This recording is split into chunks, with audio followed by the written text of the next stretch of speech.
सत्यार्थ प्रकाशः सप्तम समुल्लासः।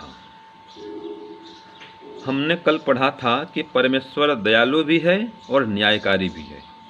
तो अब इसी संदर्भ में आगे प्रश्न आता है, फिर दया और न्याय दो शब्द क्यों हुए? क्योंकि उन दोनों का अर्थ एक ही होता है, तो शब्दों का होना व्यर्थ है। इसलिए एक शब्द का रहना तो अच्छा था। इससे क्या विदित होता है कि दया और न्याय का एक प्रयोजन नहीं है। ये प्रश्न आता है। तो स्वामी दयानंद इसका उत्तर स्वयं देते हैं, प्रश्न भी उठाते हैं और उत्तर भी देते हैं। तो वो लिखते हैं, क्या एक अर्थ के अनेक नाम और एक नाम के अनेक अर्थ नहीं होते? तो सामने वाला बोलता है होते हैं। तो स्वामी जी फिर लिखते हैं कि तो पुनः तुमको शंका क्यों हुई? तो पूर्व पक्ष बोलता है संसार में सुनते हैं इसलिए। तो स्वामी जी उत्तर देते हैं कि संसार में तो सच्चा झूठा दोनों सुनने में आता है, परंतु उसका विचार से निश्चय करना अपना काम है।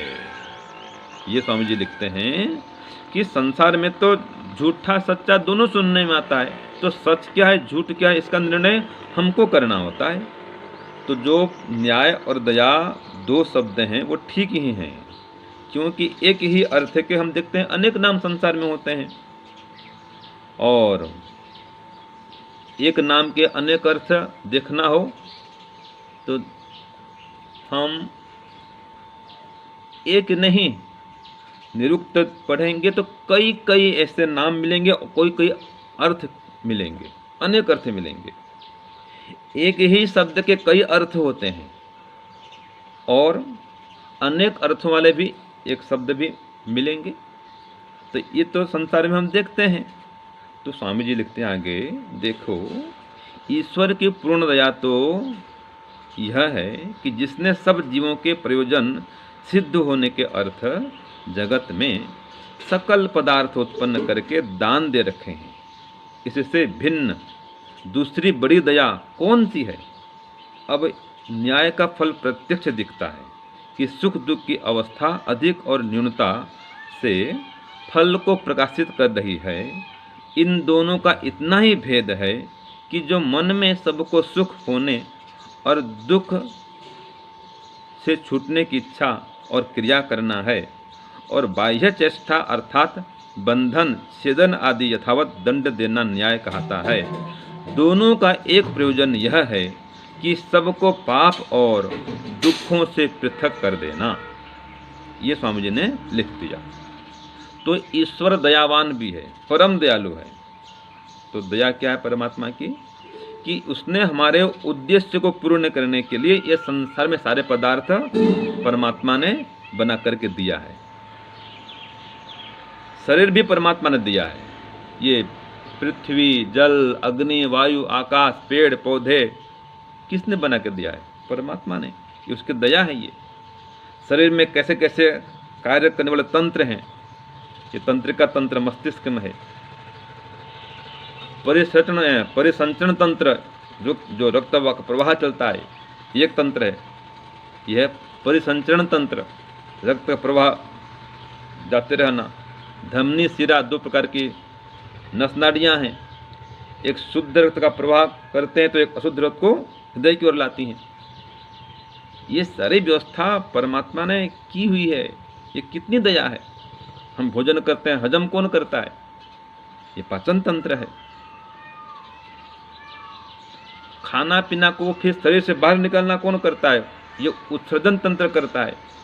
ये परमात्मा की साक्षात दया है कि परमात्मा ने कैसे कैसे तंत्र बना के रखे हैं संसार में। देखिए, तो इससे बड़ा दया क्या होगी परमात्मा की कि अद्भुत शरीर का निर्माण किया है। और न्यायकारी भी है कि जिसने जैसा कर्म किया उसको उसी प्रकार का शरीर देता है। ये पेड़ पौधे कौन बनते हैं? पशु पक्षी कौन बनते हैं?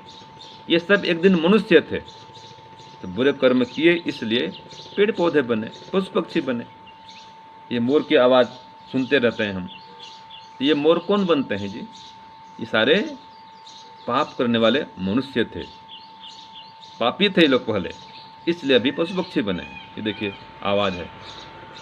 तो जब तक व्यक्ति पाप करना नहीं छोड़ेगा तब तक वो सुखी नहीं हो सकता है। और परमात्मा तो न्यायकारी है ही, पक्षपात इतना भी नहीं करता और किसी के पाप को माफ़ भी नहीं करता है। कोई कितने तीर्थ यात्रा करे, मंदिर जाए, मस्जिद जाए, मक्का मदीना गिरजाघर जाए, चर्च कहीं पर भी जाए, पाप से वो छूट नहीं सकता है, कर्मफल तो भोगना ही पड़ता है। तो इसलिए परमात्मा की न्याय व्यवस्था को समझें, उसके न्यायकारी स्वरूप को समझें कि परमात्मा बुरा काम करने पर दंड जरूर देगा, छोड़ेगा नहीं, और शुभ कर्म करने पर, कर्म करने पर सुख देगा। इसलिए हम पुण्य कर्म करें, धर्म कार्य करें और पाप से पृथक होकर के योगाभ्यास करके फिर मोक्ष की ओर भी अग्रसर हो गए। तो परमात्मा के न्याय व्यवस्था में हमें मोक्ष का भी आनंद मिल पाएगा जब योग्यता हो जाएगी तब। तो परमात्मा इस प्रकार से न्यायकारी भी है, दयालु भी है। तो आज इतना रखते हैं, आगे कल आएगा ईश्वर साकार है कि निराकार है, ये प्रश्न का उत्तर कल देखेंगे। आज के लिए इतना। ओम शांति ओम। धन्यवाद स्वामी जी, बहुत अच्छा। पूर्व पक्ष ने फिर एक प्रश्न उठा दिया कि जब तुम कहते हो दया और न्याय एक ही बात है, तो फिर ये दो शब्द अलग अलग क्यों हुए? तो मैं इसको काव्य भाव में कहती हूँ, दया न्याय दो शब्द अलग क्यों, दया न्याय दो शब्द अलग क्यों, जब दोनों का एक ही अर्थ, जब दोनों का एक ही अर्थ, कोई एक शब्द फिर तो ठीक था, दो शब्दों का रहना व्यर्थ, दो शब्दों का रहना व्यर्थ। तो उत्तर मिलता है, क्या एक अर्थ के अनेक नाम और एक नाम के अनेक अर्थ नहीं? तो प्रश्न करता है, कहते हो तुम होते हैं तो उत्तर, फिर क्यों शंका तुम्हें उठी अभी, फिर क्यों शंका उठी तुम्हें अभी? तो प्रश्न करता है पूर्व पक्ष, सुनते हैं संसार में ऐसा, उत्तर, संसार तो झूठा है और सच्चा, निश्चय करना अपना काम है, ईश्वर परम दयालु अच्छा। और भी आगे कहते हैं सिद्धांती, ईश्वर की बहुदया सभी पर रचे पदार्थ सब जीव हिताय, इससे बड़ी न दया है कोई, सुख दुख न्यूनाधिक फल न्याय। दया को भी बता दिया और उसको भी बता दिया, दोनों में है भेद जरा सा, दोनों में है भेद जरा सा, दया में सुख वर दुख को छुड़ाना, न्याय में वाय बंधन छेदना दी, यथा योग्य दंड का दिलवाना, यथा योग्य दंड का दिलवाना। बस इतना सा ही भेद है, बाकी जहाँ न्याय है वहाँ दया है और जहाँ दया है वहाँ न्याय है। पर न्याय संगत कार्य को ही हम दया यहाँ कहेंगे। ईश्वर दयालु भी है और न्यायकारी है, क्योंकि वह न्याय करता है, इसीलिए वह सभी पर दया कर रहा है, सभी को अधर्म से छुड़ाता है और धर्म की ओर प्रवृत्त करता है। अब यहाँ से आगे पूर्व पक्षी प्रश्न रखेगा दूसरा। अब यहाँ तक का विषय ये दया और न्याय वाला समाप्त होता है। धन्यवाद, नमस्ते।